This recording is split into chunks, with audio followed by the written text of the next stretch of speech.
जय हिंद एवरीवन। पिछला वीडियो में हम लोग बात किए थे मौर्योत्तर काल से रिलेटेड क्वेश्चन, जिसमें हम लोग 50 क्वेश्चन का डिस्कशन कर चुके हैं और बचा हुआ क्वेश्चन का डिस्कशन आज करने वाले हैं। तो क्वेश्चन नंबर 51 बोल रहा है कि निम्नलिखित में से गांधार शैली को किस नाम से जाना जाता है। गांधार शैली को जो है बताए थे भारत और यूनान की मिश्रित शैली कहा जाता है, जिसके कारण भारत के लिए इंडो का प्रयोग हुआ है। और इंडो का प्रयोग हुआ है भारत के लिए, क्या किसका प्रयोग हुआ है भाई? इंडो के लिए, भारत के लिए इंडो का प्रयोग हुआ है और यूनानी के लिए यूनान का प्रयोग हुआ है। यानी इंडो यूनान कला की शैली का रूप कहा जाता है किसको भाई? गांधार शैली को। क्लियर है? अगला क्वेश्चन है, निम्नलिखित में से किस मूर्ति कला में सदैव हरित स्तरित चट्टान यानी शिष्ट का प्रयोग जो है माध्यम रूप में होता है? तो किस में होता है भाई? गांधार शैली का। एक ट्रिक बताएं बाबू, जहां पे तुम लोग को दिखने को ये मिलेगा ना, बंद करो उसको, जहां पे ये देखने को मिलेगा ना गांधार मूर्ति कला, इसको आंसर मान लेना है, टिक लगा देना है। लेकिन ये ट्रिक तब अप्लाई करना जब आप लोग को कुछ भी नहीं समझ में आएगा, कुछ भी नहीं आएगा आंसर में, एकदम बुद्धि बुद्धि क्या बोलते हैं, बुद्धि खत्म हो जाएगा, उस समय इस सब ट्रिक का यूज करना है और गांधार शैली को मार के आना है, आंसर आपका आएगा। गांधार शैली में सदैव हरित स्तरित या फिर शिष्ट चट्टान का प्रयोग ही मूर्तियां बनाने के लिए किया जाता था। यद्यपि मथुरा कला में भी इसी के अनुसरण पर शिष्ट का प्रयोग किया गया था। क्लियर है? अगला क्वेश्चन देखो, अगला क्वेश्चन हो जाता है आपका क्वेश्चन नंबर 53 बोल रहा है कि प्राचीन काल में, किसमें भाई? तो प्राचीन काल में भारत पर आक्रमण के संबंध में निम्नलिखित में से कौन सा एक सही कालानुक्रम है? यानी प्राचीन काल में जो है भारत पर आक्रमण कौन कौन किया था सबसे पहले, उसके बारे में बताना है। तो आप लोग को एक ट्रिक बताए थे ना बाबू, क्या बताए थे? आईपीएस थोड़ी, आईएसपी के, इंडो ग्रीक, शक, पल्लव, कुषाण। तो यहाँ देखो, इंडो ग्रीक को कहा जाता है हिंद यूनान, यूनान कहा जाता है, क्या कहा जाता है? यूनान। तो यूनान वहां पहले आया था, उसके बाद कौन आया था? शक आया था, फिर आएगा शक, फिर आएगा कौन? तो पल्लव है नहीं तो कुषाण दिया है, तो कुषाण को ले लो। तो यूनानी शक कुषाण, यूनानी कुषाण शक क्या नहीं, तो यूनानी शक कुषाण, ऑप्शन नंबर ए हो जाएगा। इस ट्रिक को याद रखना, दो क्वेश्चन इसमें हम लोग सॉल्व किए हैं, कल वाला वीडियो देखना और आज वाला वीडियो देखना, देखना कि इसी ट्रिक से हम लोग दो क्वेश्चन को सॉल्व किए हैं। ये पूछा गया है 2006 में और वो पता नहीं किस में पूछा गया था, लेकिन पूछा गया था। भारत में बाह्य आक्रमणों के कालों का सही कालानुक्रम इस प्रकार है। यूनानी आया 1326 ईस्वी में, सिकंदर महान था शासक, प्रथम शताब्दी ईसा पूर्व में। कुषाण फिर आया पहली शताब्दी में। कुषाण हुआ कब आया था? पहली शताब्दी में आया था। अगला क्वेश्चन देखो, अगला क्वेश्चन है, पहला ईरानी शासक जिसने भारत के कुछ भागों में अपना अधीन किया था, मतलब भारत को जो है भारत के कुछ भाग को अपना अधीन किया था, तो डेरियस प्रथम था। कौन था? डेरियस प्रथम था, ईरान का शासक था। ईरानी शासक डेरियस प्रथम ने, इसी को कहा जाता है दारा प्रथम। क्या कहा जाता है? दारा प्रथम। सारा प्रथम नहीं, सारा हो जाता है कि जिससे हम शादी करेंगे उसका भाई जो रहेगा उसको सारा कहा जाता है, तो यहाँ पे दारा प्रथम की बात कही गई है। तो ईरानी शासक था डेरियस प्रथम, जिसको क्या कहा गया है? दारा प्रथम। ये इसका शासनकाल है 522 से लेके 486 ईस्वी पूर्व ने सर्वप्रथम भारत के कुछ भागों को अपने अधीन किया था। अब भारत पे आक्रमण किया और कुछ भारत के कुछ भाग को अपने अधीन कर लिया था। कौन? तो डेरियस प्रथम। डेरियस प्रथम हेरोडोटस के अनुसार, हेरोडोटस एक इतिहासकार है, हिस्टोरियन है भाई, और हेरोडोटस को इतिहास का पिता भी कहा जाता है, तो उन्होंने ही बताया है। उन्हीं के अनुसार डेरियस प्रथम के अधीन इंडियंस को उसके 20वें प्रांत के रूप में उल्लेख करता है। क्या हो गया? कोई दिक्कत नहीं, ये ठीक है। हाँ। तो जिससे 360 टैलेंट स्वर्ण मूल कर के रूप में प्राप्त होती है। उसके बाद पारसी पॉलिश और बेही स्टून और नक्शा ए रुस्तम यानी रोस्तम के शिलालेखों के अनुसार जो है पंजाब एवं सिंध के कुछ भाग उसके साम्राज्य में सम्मिलित थे। क्लियर है? अगला क्वेश्चन देखो, अगला क्वेश्चन हो जाता है आपका क्वेश्चन नंबर 55। क्वेश्चन नंबर 55 बोल रहा है कि निम्न राजवंशों में सबसे पुराना राजवंश कौन सा था? हम लोग सबसे पुराना मौर्य मौर्य मौर्य मौर्य करते आ रहे थे ना, लेकिन यहाँ मौर्य है नहीं है भाई। तो यहाँ इसमें से सबसे पुराना राजवंश क्या हो जाएगा भाई? सातवाहन। क्या हो जाएगा? सातवाहन हो जाएगा। उसके बाद आया था आपका कौन भाई? तो सातवाहन के बाद कौन आया था बताओ? सातवाहन वंश के बाद कौन आया था? सातवाहन वंशी था ना, क्या बोलते हैं, मगध का सबसे अंतिम क्या बोलते हैं, मगध का हसीन मशूक शाह से सातवाहन ना, मगध का सबसे अंतिम जो साम्राज्य था वो सातवाहन था। इसके बाद तो कोई आया ही नहीं। उपयुक्त राजवंशों में सबसे पुराना राजवंश सातवाहन हो जाता है। इसका संस्थापक हो जाता है सिमुक। कौन हो जाता है भाई? सिमुक। तो सिमुक का समय कुछ स्रोतों के अनुसार लगभग द्वितीय शताब्दी ईसा पूर्व माना जाता है। कुछ स्रोतों में इसे कन्नौ वंश का अंतिम शासक सुशर्मा के समकालीन यानी ईस्वी पूर्व प्रथम शताब्दी यानी 60 ईसा पूर्व माना जाता है। क्लियर है?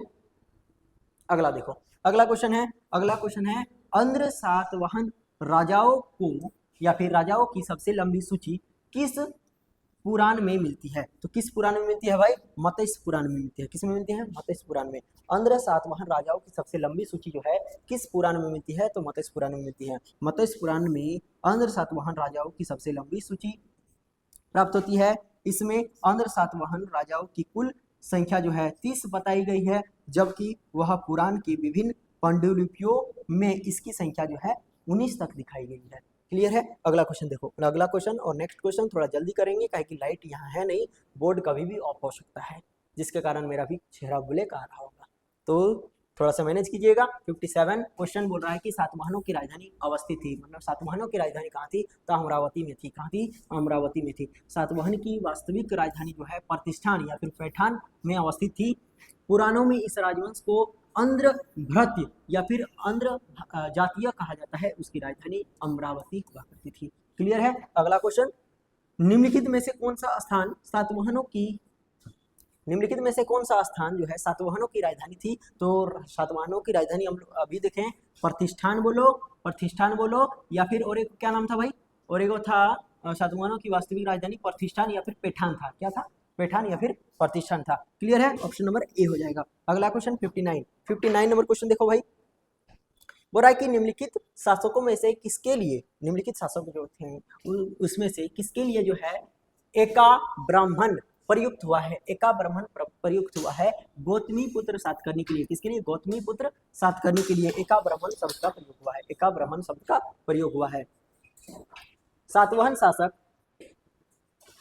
शासक गौतमी पुत्र सातकर्णी को उसकी मां गौतमी बलश्री के नासिक अभिलेख में एका ब्राह्मण कहा गया है। क्या कहा गया? एका ब्राह्मण। तो क्वेश्चन यही पूछा था ना कि एका ब्राह्मण जो है किसके लिए प्रयोग किया गया है? तो एका ब्राह्मण आपका गौतमी पुत्र सातकर्णी के लिए प्रयोग किया गया है। इसका माँ का क्या नाम था? तो गौतमी बलश्री था नाम था। अगला क्वेश्चन देखो, अगला क्वेश्चन है निम्नलिखित को सम्मिलित कीजिए। एक तरफ दिया है राजवंश और दूसरी तरफ क्या दिया है? राजधानी। तो कोई दिक्कत नहीं है, हम लोग सुंग की राजधानी जानते हैं ना भाई, सुंग की नहीं जानते? कोई दिक्कत नहीं है। अभी हम लोग पैठान किसकी देखे थे? सातवाहन की देखे थे। चलो ठीक है, तो सुंग की हम लोग तो जानते हैं भाई, सुंग की राजधानी कहाँ थी? पाटलिपुत्र थी। तो सुंग की राजधानी पाटलिपुत्र हो जाएगा, तो एक का मिलन हो जाएगा 4 से, और 4 से जब हो जाएगा तो एक का मिलन 4 किस में है? यहाँ है और यहाँ है। सी में है क्या? नहीं। डी में है क्या? नहीं। अगला देखो, अगला देखो क्या है? सातवाहन। तो सातवाहन की राजधानी अभी नहीं देखे हैं, पैठान है। पैठान किसकी राजधानी है? सातवाहन की, यानी बी का 3 हो जाएगा। बी का 3 किस में है? तो बी का 3 देखो यहाँ पे है, बस ऑप्शन नंबर ए हो जाएगा right answer. Option number A हो जाएगा राइट आंसर। सुंग की राजधानी पाटलिपुत्र, सातवाहन की राजधानी पैठान, कदम की राजधानी वनावशी और चंदेल की राजधानी महोबा। चंदेल की राजधानी कहाँ थी? महोबा। अगला क्वेश्चन देखो, सूची 1 को मिलाना है सूची 2 से। सूची 1 को क्या मिलाना है? सूची 2 से। भारत के प्राचीनतम स्थल दिया है एक तरफ, और एक तरफ दिया है वर्तमान किस राज्य में है, किस राज्य में है और उसके प्राचीनतम स्थल। देखो प्रतिष्ठान, होय होय होय होय, प्रतिष्ठान अभी देखे ना, इसकी राजधानी थी, सातवाहन की राजधानी थी, सातवाहन की राजधानी प्रतिष्ठान पैठान। क्लियर है? अच्छा, ये कहाँ पे था भाई? तो अभी हम लोग अब बात किए थे किसके बारे में भाई? आंध्र प्रदेश के बारे में, लेकिन आंध्र प्रदेश हुआ है नहीं। तो आंध्र प्रदेश वाला एरिया यानी दक्षिण भारत वाला एरिया महाराष्ट्र में भी तो थोड़ा सा पड़ता है ना, तो महाराष्ट्र मिलान कर देने से क्या दिक्कत है?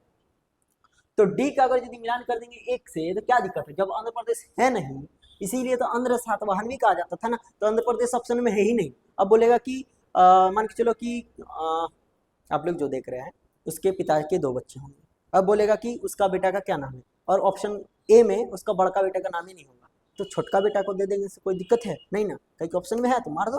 तो उसी तरह करके महाराष्ट्र यहाँ पे ऑप्शन में है तो मार दिए। तो डी का मिलान 1 से कर दो, डी का मिलान 1 से यहाँ है, 1 से यहाँ है, सी में डी में नहीं है काट दो, ए में नहीं है, काट दो। This is called elimination method.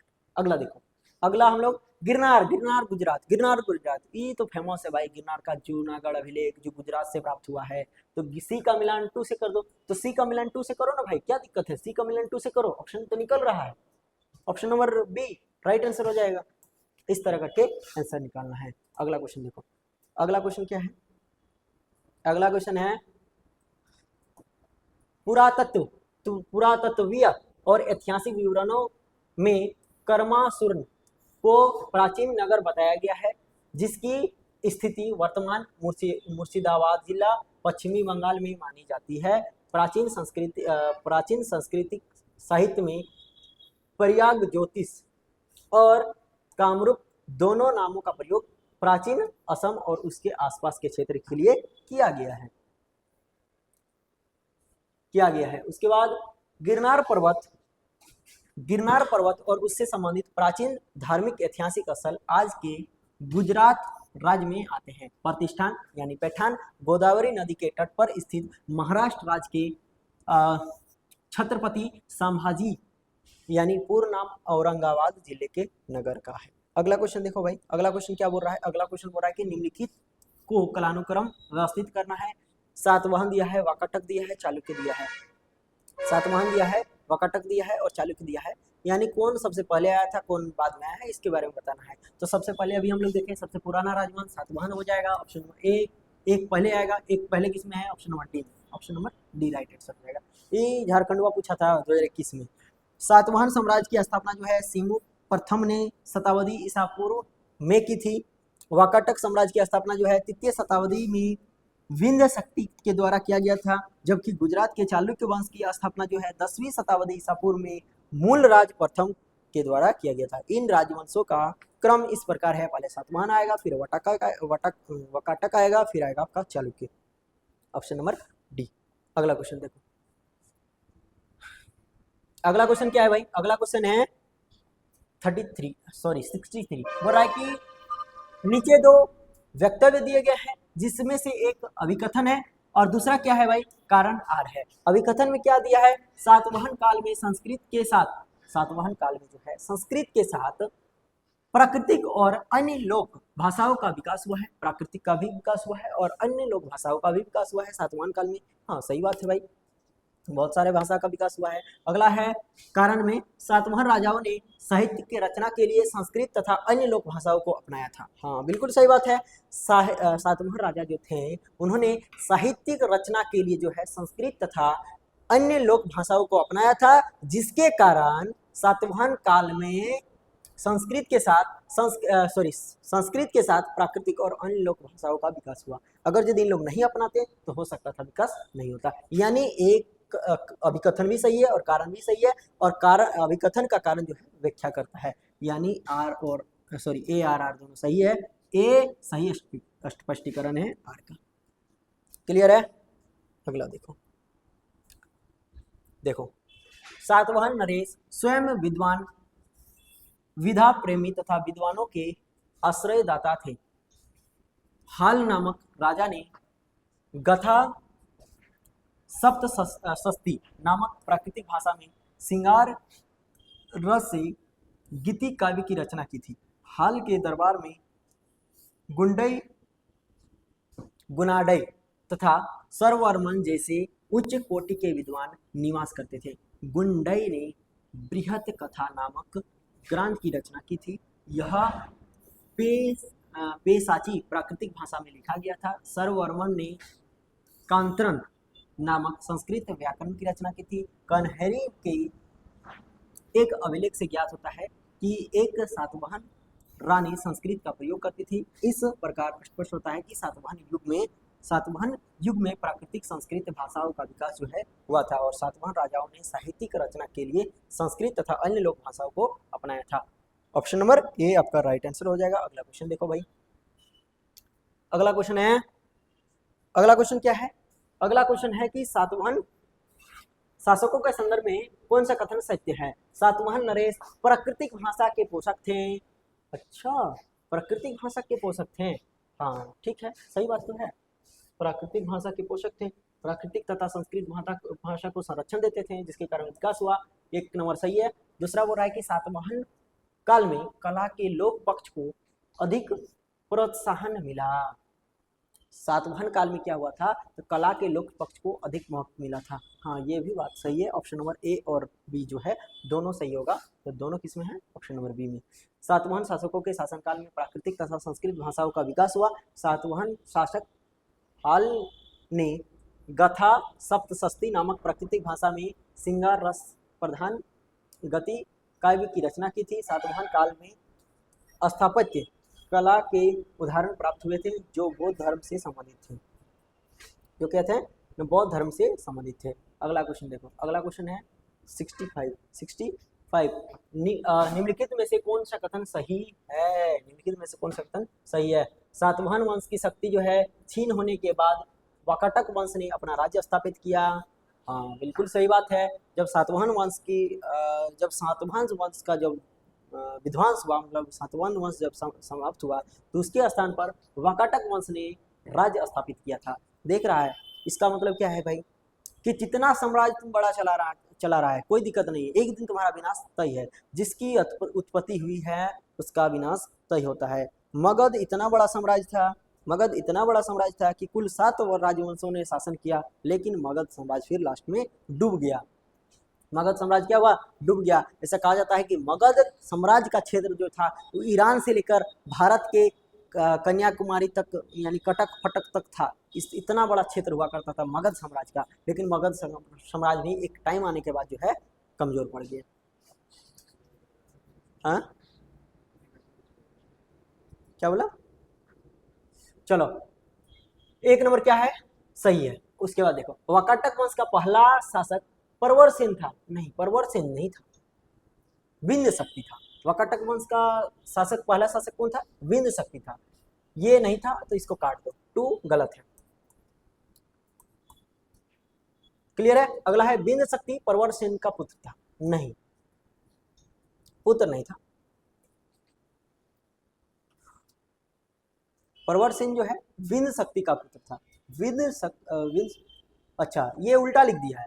Vindhya शक्ति जो है परवरसेन का पुत्र नहीं था। परवरसेन जो है विंध्य शक्ति का पुत्र था। विंध्य शक्ति का पुत्र कौन था, परवर शक्ति। ये उल्टा लिख दिया, ये भी गलत है। ऑप्शन नंबर 1 ही राइट आंसर है।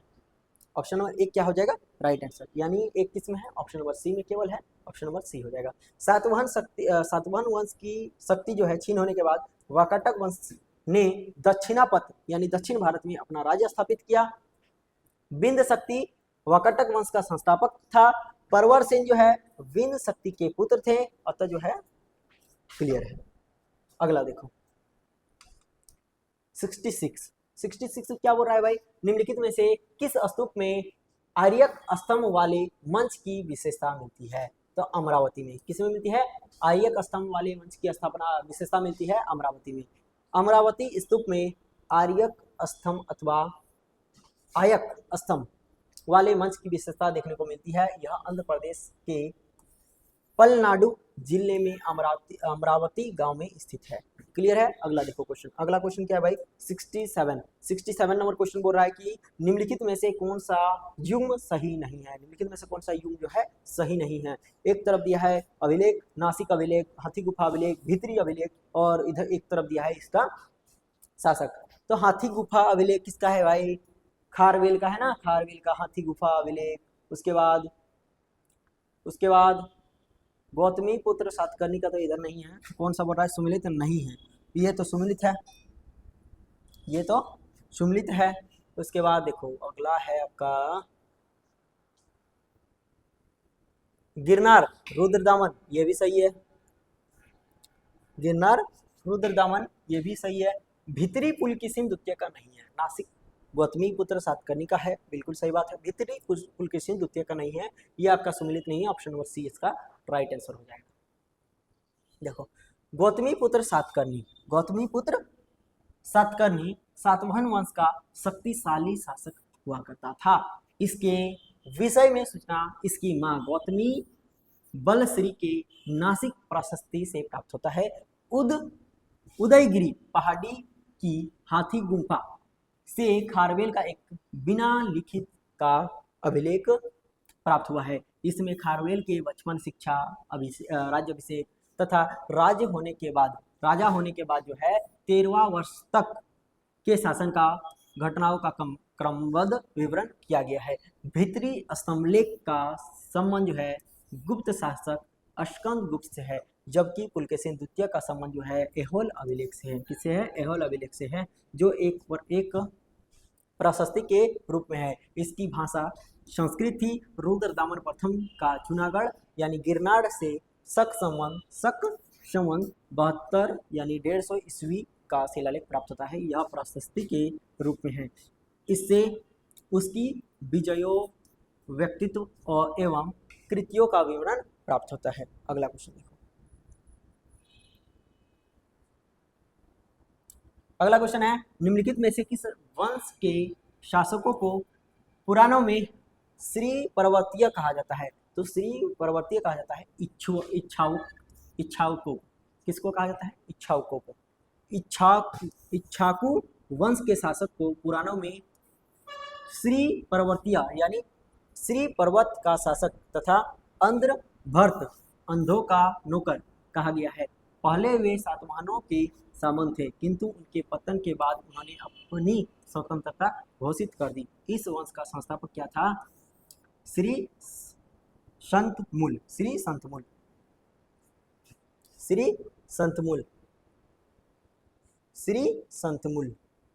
क्लियर है? अगला क्वेश्चन देखो। निम्नलिखित कथनों पर विचार कीजिए। कथन 1 में क्या कहा गया है भाई? कथन 1 में कहा गया है कि कुषाण फारस की खाड़ी और लाल सागर से होकर व्यापार करते थे। हाँ, सही बात है। कुषाणवा जो है ये फारस की खाड़ी और लाल सागर से होते हुए व्यापार किया करते थे। ऑप्शन 1 सही है। उसके बाद देखो, उनकी सुसंगठित नौसेना उच्च कोटि की थी।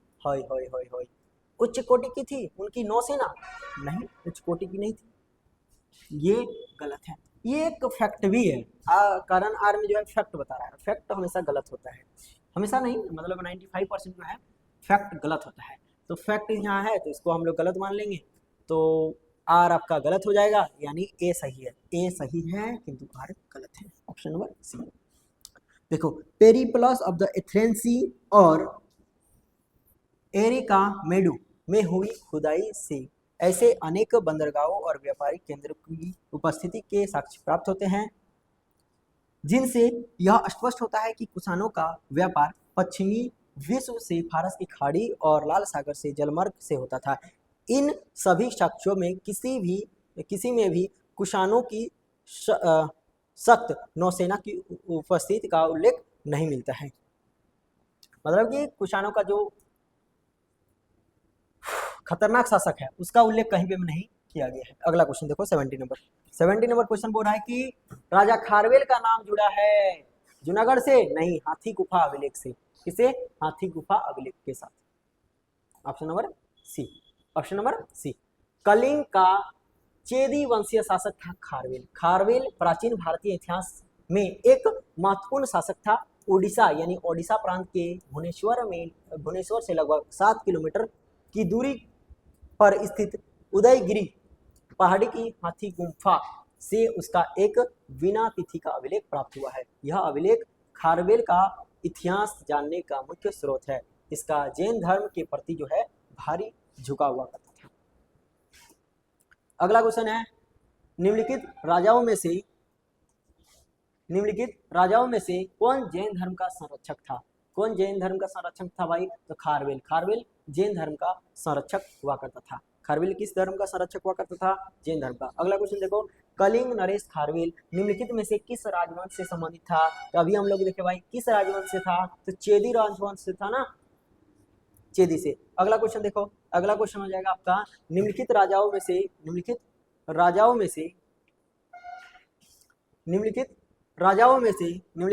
में से किसका जैन धर्म के प्रति जो है भारी झुकाव था? तो जैन धर्म के भारी झुकाव किसका था भाई? खारवेल का। किसका था? खारवेल का। बृहद्रथ का किस धर्म को मानता था? बृहद्रथ। ये आप लोग को कमेंट में फेंक के मारना है, बृहद्रथ किस धर्म को मानता था। अगला देखो, कलिंग नरेश खारवेल का संबंध था किससे था? सातवाहन से? नहीं, चेदी वंश से था। बिल्कुल सही बात है। कलिंग के चेदी राजवंश का संस्थापक मेघवर्मन नामक व्यक्ति था। हाँ ठीक है। कलिंग नरेश खारवेल का संबंध किससे था? महामेघवाहन वंश से भी था। ये भी सही है, यानी ए भी सही है और बी भी सही है। क्लियर है? ठीक है, यानी उपयुक्त में से एक से अधिक हो जाएगा, उपयुक्त में से एक से अधिक। देखो कलिंग के चेदी राजवंश का संस्थापक महामेघवर्मन नामक व्यक्ति था, अतः इस वंश का नाम महामेघवाहन वंश भी पड़ा। इस वंश का सर्वाधिक शक्तिशाली शासक जो हुआ खारवेल हुआ। अगला क्वेश्चन देखो, अगला क्वेश्चन है 75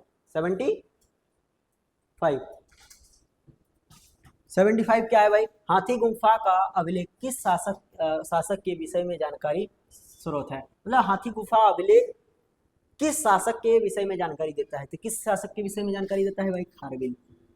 उदयगिरी पहाड़ी के हाथी गुफा से शासक खारवेल का एक बिना तिथि का अभिलेख प्राप्त हुआ है। इसमें खारवेल के बचपन, शिक्षा और राज्याभिषेक तथा राजा होने के बाद जो है 13 वर्ष के शासनकाल की घटना का क्रमबद्ध विवरण मिलता है। यह अभिलेख जो है खारवेल के इतिहास को जानने का मुख्य स्रोत होता है। चलो अगला क्वेश्चन, नेक्स्ट क्वेश्चन देखो भाई 76 है कि उदयगिरी और खंडगिरी गुफाओं के संदर्भ में निम्नलिखित कथनों में से कौन सा सही है? उदयगिरी और खंडगिरी के बारे में बताना है। इसमें प्राकृतिक और कृत्रिम दोनों तरह की गुफाएं हैं। इनमें क्या है? प्राकृतिक भी है और कृत्रिम दोनों तरह की गुफाएं हैं। हाँ बिल्कुल सही बात है। उदयगिरी में और खंडगिरी में प्राकृतिक गुफाएं भी है और कृत्रिम यानी आर्टिफिशियल गुफाएं भी है। ये दोनों बात सही है। उसके बाद है उदयगिरी में 18 तथा खंडगिरी में जो है 15 गुफा है। ये देखो भाई ये एक फैक्ट है, ये तो सही भी हो सकता है, गलत भी हो सकता है। ठीक है, कौन सा कथन सही है? सही पूछ रहा है तो उदयगिरी में 18 गुफा है, इसको हम लोग पढ़े हैं, और खंडगिरी में भी जो है 15 गुफा है, इसको भी जानते हैं। यानी दूसरा नंबर स्टेटमेंट भी क्या है? सही है। अगला देखो, खंडगिरी गुफाएं हाथी गुफा शिलालेख के लिए प्रसिद्ध है। ओहो, खंडगिरी गुफाएं जो है हाथी गुफा शिलालेख के लिए नहीं है प्रसिद्ध। तो ये यानी 3 गलत है। 3 कहाँ है? यहाँ है, गलत हो जाएगा, और 1 और 2 सही हो जाएगा। देखो यहाँ पे खंडगिरी और उदयगिरी की पहाड़ियां जिन्हें कुमारगिरी या फिर कुमारी गिरी के नाम से भी जाना जाता है, अपनी रॉक कट गुफाओं के लिए जो है प्रसिद्ध है। ये गुफा उड़ीसा राज्य के भुवनेश्वर में स्थित है। इनमें प्राकृतिक एवं कृत्रिम दोनों तरह की गुफाएं हैं। उदयगिरी में 18 तथा खंडगिरी में जो है 15 गुफाएं हैं। उदयगिरी की गुफाओं में चेदी वंश के शासक खारवेल हाथी गुफा, देखो उदयगिरी की गुफाओं में चेदी वंश के शासक खारवेल का हाथी गुफा अभिलेख प्राप्त होता है। खंडगिरी में हाथी गुफा के लिए प्रसिद्ध है, नहीं, उदयगिरी में जो है हाथी गुफा अभिलेख के प्रसिद्ध है। क्लियर है? अगला देखो 77 है, पूर्वी रोमन शासक जस्टिनियन का सर्वाधिक महत्वपूर्ण योगदान किस क्षेत्र में था? तो विधि क्षेत्र में था। किसमें था? विधि क्षेत्र में था, यानी न्याय प्रशासन के बारे में बताया करते थे। पूर्वी रोमन शासक जस्टियन को विशेष प्रसिद्ध उसके विधि संबंधित सुधारों से मिली है। जस्टियन के आदेश पर रोमन विधि का व्यापक संकलन और सुधार किया गया है। अगला क्वेश्चन देखो, पेरिप्लस ऑफ द एथेनियंस किसकी लिखी गई है? एक ऐसा पुस्तक लिखा गया है ना जिसमें कोई राइटर अपना नाम नहीं लिखा है। अभी क्या करता है ना भाई, थोड़ा सा कोई कॉपी करके भी पुस्तक लिखता है तो उसमें अपना नाम खोद के लिख देता है, लेकिन एक ऐसा पुस्तक हम लोग को मिला है इतिहास में, उसका नाम है पुस्तक का पेरिप्लस ऑफ द एथेनियंस। पुस्तक का क्या नाम है? Periplus of the Athenians. लेकिन राइटर वो अपना नाम ही लिखना भूल गए, लिखा ही नहीं। तो इसके कहा जाता है क्या बोलते हैं, अज्ञात व्यक्ति द्वारा लिखा गया पुस्तक है। किसके द्वारा? अज्ञात व्यक्ति। अज्ञात किस तरह होता है? अज्ञात व्यक्ति के द्वारा लिखा गया है। अज्ञात व्यक्ति के द्वारा लिखा गया है पुस्तक, जिसका नाम है पेरिप्लस ऑफ द एथेनियंस।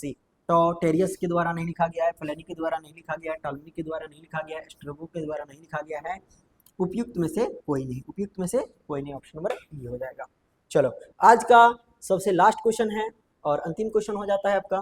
देखो पेरिप्लस ऑफ द एथेनियंस एक ग्रंथ पुस्तक है। यह रोमन मिस्र बंदरगाहों से नेविगेशन और व्यापार के अवसरों का वर्णन करता है। इस ग्रंथ की रचना जो है प्रथम शताब्दी ईस्वी में की गई है। इसे एक अनाम व्यक्ति, अनाम ने अज्ञात व्यक्ति, अनाम ने नाम ही नहीं, अनाम व्यक्ति ने लिखा है।